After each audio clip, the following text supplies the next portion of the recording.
નમસ્કાર મિત્રો, dB live ન્યૂઝમાં ફરી એક વખત આપનું સ્વાગત છે. આપણે સીધા જઈ રહ્યા છીએ પ્રયાગરાજ, ઉત્તર પ્રદેશ, જ્યાં અત્યારે મહાકુંભનો મેળો ચાલી રહ્યો છે. 144 વર્ષ પછી ભરાયેલો આ મહાકુંભનો દિવ્ય અને ભવ્ય મેળો, જેની અંદર ખડેશ્વરી મહારાજના આપણે દર્શન કરી રહ્યા છે અત્યારે સીધા દ્રશ્યોમાં.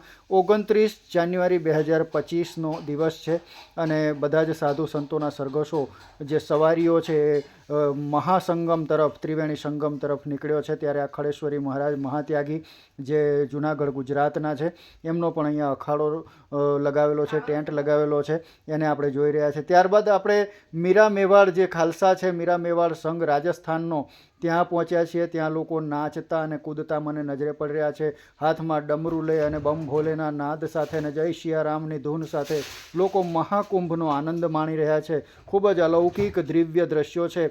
લોકોના ચહેરા પર ખુશી જોવા મળી રહી છે. આ એ દિવસના દ્રશ્યો છે જે દિવસે 29 તારીખે ભગદડ મચી જવાથી લગભગ 40 જેટલા શ્રદ્ધાળુઓના દુઃખદ અવસાન થયા હતા. અને એ દિવસે આટલી કરુણ પરિસ્થિતિ હોવા છતાં લોકોના ઉમંગ, ઉત્સાહ, શ્રદ્ધાની અંદર કોઈ પ્રકારની કમી જોવા મળતી નથી. આ સીધા દ્રશ્યો આપણે ઓલ્ડ જીટી રોડ ઉપરથી સેક્ટર 21 તરફ જતા દ્રશ્યો જોઈ રહ્યા છે. ત્યારબાદ આપણે આવી ગયા છે સેક્ટર 17 તરફ, જ્યાં પણ હરિભક્તોનો, ખૂબ જ શ્રદ્ધાળુઓનો ધસારો જોવા મળી રહ્યો છે. એકલા જ માથા માણસોના જોવા મળી રહ્યા છે. અને અમે જોઈ રહ્યા છીએ કે એક પછી એક જે મઠાધીશો, મહંતો, મહામંડલેશ્વરો એ પોતપોતાના શિષ્યો સાથે પોતાની સવારી લઈ અને ત્રિવેણી સંગમ તરફ જતા નજરે પડી રહ્યા છે. અને વાજતે ગાજતે ખૂબ જ ઉત્સાહભેર આ સવારીઓ પોતાના જે ગુરુ પરમાત્મા છે એમને સ્નાન કરાવવા માટે જતા નજરે પડી રહ્યા છે. અને એમનો ઉમંગ અને ઉત્સાહમાં કોઈ પ્રકારે કમી જોવા મળતી નથી. સમગ્ર ભારત વર્ષની અંદર ફેલાયેલા માનવ સેવા સંઘ, એના પણ ખૂબ જ મોટા સંઘ અને સરઘસ જોવા મળ્યા આ મેળાની અંદર. 29 તારીખે લાખો ભક્તોનો સંઘ એક જ છત નીચે, એક જ બેનર નીચે, માનવ સેવાના બેનર નીચે જોવા મળ્યો. મઠધીશો અને મહંતો, એમની તો કોઈ વાત થાય એવી નથી. એમના શિષ્યો સાથે તેઓ પગપાળા જતા નજરે પડી રહ્યા છે. નેપાળના પણ શ્રદ્ધાળુઓ અહીંયા મેળાની અંદર મને જોવા મળ્યા કે જેઓ આ મહાકુંભની અંદર ધન્યતા અનુભવી રહ્યા છે, લાભ લઈ રહ્યા છે મહાકુંભનો.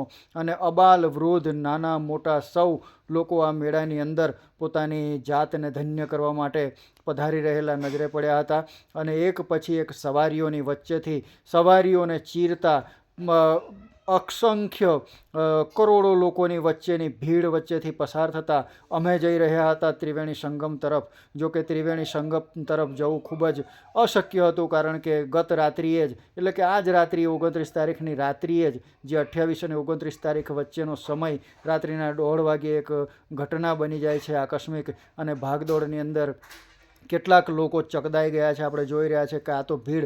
હજી હું તમને આ ત્રિવેણી સંગમથી પહેલાંના સેક્ટર 17ના દ્રશ્યો બતાવી રહ્યો છું.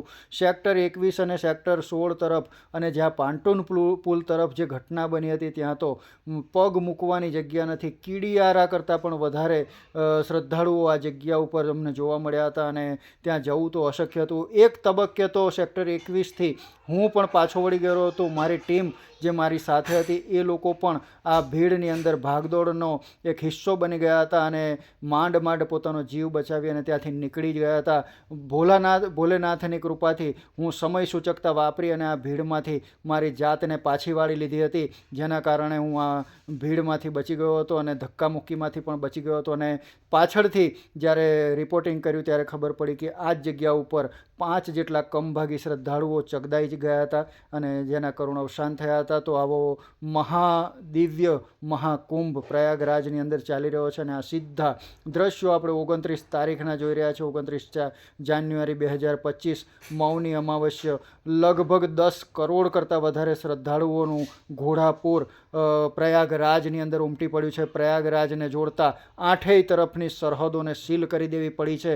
કોઈ પણ વાહનને અંદર આવવા દેવામાં આવતા નથી. અને છતાં પણ કરોડો લોકોની ભીડ, એ આ ભીડને ચીરતા અબાલ વૃદ્ધ નાના મોટા. મને વધારે આશ્ચર્ય તો એ વાતનું લાગ્યું કે કઈ એક શ્રદ્ધા છે જે મોતને મુખમાં લઈ, મોતને મુઠ્ઠીમાં લઈને પણ આ શ્રદ્ધાળુઓ પ્રણય જે ત્રિવેણી સંગમ છે એની અંદર ડૂબકી લગાવવા માટે પોતાની જાતને ધકેલી રહ્યા છે. એ સમજાતું નથી. એ શ્રદ્ધાને સમજવી હોય તો આ સાધુ મહાત્માઓના સંગમાં જવું પડે.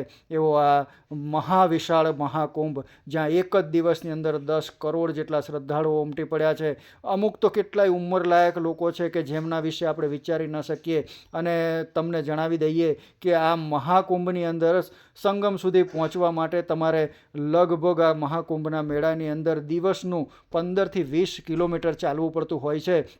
અને જે લોકોનો કુંભના મેળામાં વાહન પ્રવેશ નથી થયા અને પાર્કિંગમાં જે લોકોના વાહન મુકાવી દેવામાં આવ્યા છે, એમની જો વાત કરીએ તો એમને બીજા 15થી 12 કિલોમીટર જેટલું અંતર કાપી અને મેળા સુધી પહોંચવું પડે. અને ત્યારબાદ અહીંયા જવા આવવાનું 7 દૂની 14, 15 કિલોમીટર બીજું કાપવાનું, એટલે કે દિવસના 30 કિલોમીટર કાપી, પગપાળા કાપી અને પણ આ શ્રદ્ધાળુઓ અને કેટલીક માતાઓ બહેનો તો પોતાના નાના નાના ભૂલકાઓ, જે નાના કુમળા બાળકો છે, એમને ઊંચકી અને આ મેળામાં ફરતા નજરે પડ્યા હતા. કઈ તાકાત છે એ સમજાતું નથી.